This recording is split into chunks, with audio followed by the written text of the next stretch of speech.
Hi friends, welcome back to my channel. ಇವತ್ತು ಒಂದು different ಆಗಿರುವಂಥ ರೆಸಿಪಿ ಜೊತೆ ನಾನು ಬಂದಿದ್ದೀನಿ. ಬನ್ನಿ ಯಾವ ರೀತಿ ಮಾಡೋದು ಅಂತ ನೋಡೋಣ. ನೋಡಿ, ಎಗ್ ಮಸಾಲ ದೋಸೆನ ಮಾಡ್ತಾಯಿದ್ದೀನಿ. ಇದಕ್ಕೆ ಬೇಕಾಗಿರೋದು ಒಂದು 6 ಮೊಟ್ಟೆ, ಟೊಮೆಟೊ, ಇದನ್ನು ಚಿಕ್ಕ ಚಿಕ್ಕದಾಗಿ ಕಟ್ ಮಾಡಿ ಇಟ್ಕೊಳ್ಳಿ. ಮತ್ತು ಒಂದು ಸ್ಪೂನಷ್ಟು ಖಾರದ ಪುಡಿ, ಗರಂ ಮಸಾಲ, ಪೆಪ್ಪರ್ ಪೌಡ್ರು, ಸ್ವಲ್ಪ ಅರಿಶಿನ, ಒಂದು 2ರಿಂದ 3 ನೀರುಳ್ಳಿನ ಕಟ್ ಮಾಡಿ ಇಟ್ಕೊಂಡಿದ್ದೀನಿ. 1 ಸ್ಪೂನಷ್ಟು ಶುಂಠಿ ಬೆಳ್ಳುಳ್ಳಿ ಪೇಸ್ಟು, ಸ್ವಲ್ಪ ಕೊತ್ತಂಬರಿ ಸೊಪ್ಪು. ಇವಾಗ ಪ್ಯಾನನ್ನು ಇಟ್ಕೊಳ್ಳಿ. ಯಾರೆಲ್ಲ ನಮ್ಮ ಚಾನಲ್ನ ಹೊಸದಾಗಿ ನೋಡ್ತಾ ಇದ್ದೀರೋ ನಮ್ಮ ಚಾನಲ್ನ ಸಬ್ಸ್ಕ್ರೈಬ್ ಮಾಡೋದನ್ನ ಮರಿಬೇಡಿ. ನೋಡಿ, ಪ್ಯಾನ್ ಬಿಸಿ ಆಗಿದೆ. ಇವಾಗ ಒಂದು 3ರಿಂದ 4 ಸ್ಪೂನಷ್ಟು ಎಣ್ಣೆನ ಹಾಕ್ಕೊಳ್ತಾ ಇದ್ದೀನಿ. ಎಣ್ಣೆ ಬಿಸಿಯಾಗಿದೆ. ಇವಾಗ ನಾವು ನೀರುಳ್ಳಿನ ಹಾಕ್ಕೊಂಡು ಫ್ರೈ ಮಾಡ್ಕೊಳ್ಳೋಣ. ಸ್ವಲ್ಪ ಚೆನ್ನಾಗಿ ಫ್ರೈ ಮಾಡ್ಕೊಳ್ಳಿ. ಆಮೇಲೆ ಸ್ವಲ್ಪ ಕಟ್ ಮಾಡಿರುವಂಥ 2 ಮೆಣಸಿನ್ಕಾಯಿ ಇದೆಯಲ್ಲ, ಅದನ್ನು ಕೂಡ ಹಾಕ್ಕೊಳ್ಳೋಣ. ಇದು ಕೂಡ ಅಷ್ಟೇ ಚೆನ್ನಾಗಿ ಫ್ರೈ ಆಗಬೇಕು. ಇವಾಗ ಚೆನ್ನಾಗಿ ಫ್ರೈ ಆದಮೇಲೆ ನಾವು ಶುಂಠಿ ಬೆಳ್ಳುಳ್ಳಿ ಪೇಸ್ಟ್ ಇಟ್ಕೊಂಡಿದ್ದೀವಲ್ಲ, 1 ಸ್ಪೂನಷ್ಟು ಇದಕ್ಕೆ ಹಾಕ್ಕೊಳ್ಳೋಣ. ಇದನ್ನು ಕೂಡ ಅಷ್ಟೇ ಚೆನ್ನಾಗಿ ಫ್ರೈ ಮಾಡ್ಕೊಳ್ಳಿ.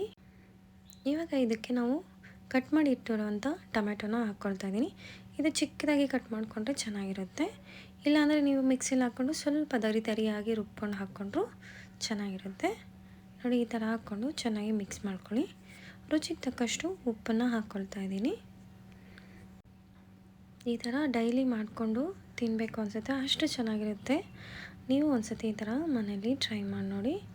ಒಂದೇ ರೀತಿ ದೋಸೆ ಮಾಡಿ ಬೋರ್ ಆಗಿದ್ದರೆ ಈ ಥರ ಮಾಡ್ಕೊಂಡು ನೋಡಿ, ಚೆನ್ನಾಗಿರುತ್ತೆ.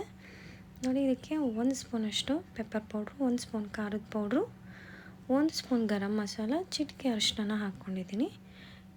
ಇದನ್ನೆಲ್ಲ ಚೆನ್ನಾಗಿ ಫ್ರೈ ಮಾಡ್ಕೋಬೇಕು. ಇಲ್ಲೋಗಿ ಚೆನ್ನಾಗಿ ಫ್ರೈ ಆಗಿದೆ. ಇವಾಗ ನಾನು ಒಂದು 6 ಮೊಟ್ಟೆನ ತೊಗೊಂಡಿದ್ದೀನಿ. ನಿಮ್ಗೆ ಇನ್ನೂ ಜಾಸ್ತಿ ಬೇಕು ಅಂದರೆ ಜಾಸ್ತಿ ಮಾಡ್ಕೋಬೋದು. ನೋಡಿ, ಚೆನ್ನಾಗಿ ಈ ಥರ ನಿಧಾನಕ್ಕೆ ಮಿಕ್ಸ್ ಮಾಡ್ಕೊಳ್ಳಿ. ಚೆನ್ನಾಗಿ ಮಿಕ್ಸ್ ಆಗಬೇಕು. ನೋಡಿ, ಈ ಥರ ಚೆನ್ನಾಗಿ ಮಿಕ್ಸ್ ಆದಮೇಲೆ ಇವಾಗ ಸ್ವಲ್ಪ ಕಮ್ಮಿ ಉರಿ ಮಾಡಿಕೊಂಡು ಸ್ವಲ್ಪ ಹೊತ್ತು ಬೇಯಿಸ್ಕೊಳ್ಳೋಣ. ಈ ದೋಸೆಗೆ ಸಾಂಬಾರು ಚಟ್ನಿ ಏನು ಬೇಡ, ಹಾಗೇ ತಿನ್ಬೋದು, ತುಂಬ ಚೆನ್ನಾಗಿರುತ್ತೆ. ಬ್ಯಾಚುಲರ್ಸು ಆ ಥರ ಎಲ್ಲ ತುಂಬ ಈಸಿಯಾಗಿ ಮಾಡ್ಕೋಬೋದು ಈ ರೆಸಿಪಿನ. ನೋಡಿ, ಈ ಥರ ಚೆನ್ನಾಗಿ ಮಿಕ್ಸ್ ಮಾಡ್ಕೊಳ್ಳಿ. ಈ ಥರ ಮಾಡ್ಕೊಂಡು ನೋಡಿ, ವಾರದಲ್ಲಿ 3-4 ಸತಿ ಮಾಡ್ಕೊಂಡು ತಿಂತಾ ಇರ್ತೀರ, ಅಷ್ಟೇ ಚೆನ್ನಾಗಿ ಬರುತ್ತೆ. ನೋಡಿ, ಈ ಥರ ಚೆನ್ನಾಗಿ ನೀರೆಲ್ಲ ಹೋಗೋ ಥರ ಚೆನ್ನಾಗಿ ಫ್ರೈ ಮಾಡ್ಕೋಬೇಕು. ಟೊಮೆಟೊ ನೀರಿರುತ್ತಲ್ಲ ಅದು. ನೋಡಿ, ಈ ಥರ ಎಣ್ಣೆ ಎಲ್ಲ ಬಿಟ್ಕೊಂಡು ಬರಬೇಕು, ಆ ಥರ ಮಾಡ್ಕೊಳ್ಳಿ. ನೋಡಿ, ಚೆನ್ನಾಗಿ ಫ್ರೈ ಆಗಿದೆ. ಇವಾಗ ಇದನ್ನು ನಾವು ಸ್ವಲ್ಪ ಹೊತ್ತು ಬಿಟ್ಬಿಟ್ಟು ಇದಕ್ಕೆ ಸ್ವಲ್ಪ ಕೊತ್ತಂಬರಿ ಸೊಪ್ಪನ್ನು ಕಟ್ ಮಾಡಿದ್ದೀವಲ್ಲ, ಅದನ್ನು ಹಾಕ್ಕೊಳ್ಳೋಣ. ನೋಡಿ, ಈ ಥರ ಚೆನ್ನಾಗಿ ಉದುರಾಗಿ ಎಗ್ ರೈಸ್ ಥರ ನೀವು ರೈಸ್ ಹಾಕ್ಕೊಂಡು ಮಿಕ್ಸ್ ಮಾಡಿಕೊಂಡ್ರೆ ಎಗ್ ರೈಸ್ ಥರ ಚೆನ್ನಾಗಿರುತ್ತೆ. ನೋಡಿ, ಈ ಥರ ಹಾಕ್ಕೊಂಡು ಇದನ್ನು ನಾವು ಪಕ್ಕಕ್ಕೆ ಇಟ್ಕೊಳ್ಳೋಣ. ಇವಾಗ ನಾವು ಇದನ್ನು ದೋಸೆ ಹಾಕ್ಕೊಳ್ಳೋಣ. ಇದು ರೆಡಿ ಆಗಿದೆ. ನೋಡಿ, ಈ ಥರ ಸೆಟ್ ದೋಸೆ ಥರ ಹಾಕ್ಕೊಂಡ್ರೆ ಚೆನ್ನಾಗಿರುತ್ತೆ. ಇನ್ನೂ ಸ್ವಲ್ಪ ತೆಳುವಾಗಿ ನಮಗೆ ಕ್ರಿಸ್ಪಿ ಥರ ಬೇಕು, ಮಸಾಲೆ ದೋಸೆ ಥರ ಅಂದರೆ ನೀವು ತೆಳುವಾಗಿ ಹಾಕ್ಕೋಬೋದು. ನೋಡಿ, ಸ್ವಲ್ಪ ಸೆಟ್ ದೋಸೆ ಥರ ಹಾಕ್ಕೊಂಡು ಸ್ವಲ್ಪ ಎಣ್ಣೆನ ಹಾಕ್ಕೊಂಡಿದ್ದೀನಿ. ಇದೊಂದು ಸ್ವಲ್ಪ ಬೇಯ್ದ ಮೇಲೆ ನಾವು ಮಾಡಿಟ್ಟಿರೋಲ್ಲ ಎಗ್ ಮಸಾಲನ ಇದ್ರ ಮೇಲೆ ಹಾಕ್ಕೊಳ್ಳೋಣ. ನೋಡಿ, ಈ ಥರ ಹಾಕ್ಕೊಂಡ್ರೆ ನೀವು ಮಕ್ಕಳಿಗೆಲ್ಲ ಟಿಫನ್ ಬಾಕ್ಸಲ್ಲಿ ಈ ಥರ ರೋಲ್ ಮಾಡಿಬಿಟ್ಟು ಕೂಡ ನಾವು ಕೊಡ್ಬೋದು, ಚೆನ್ನಾಗಿರುತ್ತೆ. ನೋಡಿ, ಹಾಕ್ಬಿಟ್ಟು ಸ್ವಲ್ಪ 1 ಡ್ರಾಪ್ ಅಷ್ಟು ಎಣ್ಣೆನ ಹಾಕ್ಕೊಳ್ಳೋಣ. ಹಾಕ್ಕೊಂಡು ಸ್ವಲ್ಪ ಪ್ರೆಸ್ ಮಾಡ್ಕೊಳ್ಳಿ.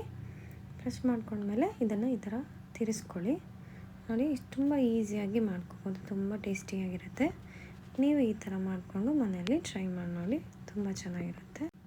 ಯಾರೆಲ್ಲ ನಮ್ಮ ರೆಸಿಪಿನ ಹೊಸದಾಗಿ ನೋಡ್ತಾ ಇದ್ದೀರೋ ನಮ್ಮ ಚಾನಲ್ನ ಸಬ್ಸ್ಕ್ರೈಬ್ ಮಾಡೋದನ್ನು ಮರಿಬೇಡಿ.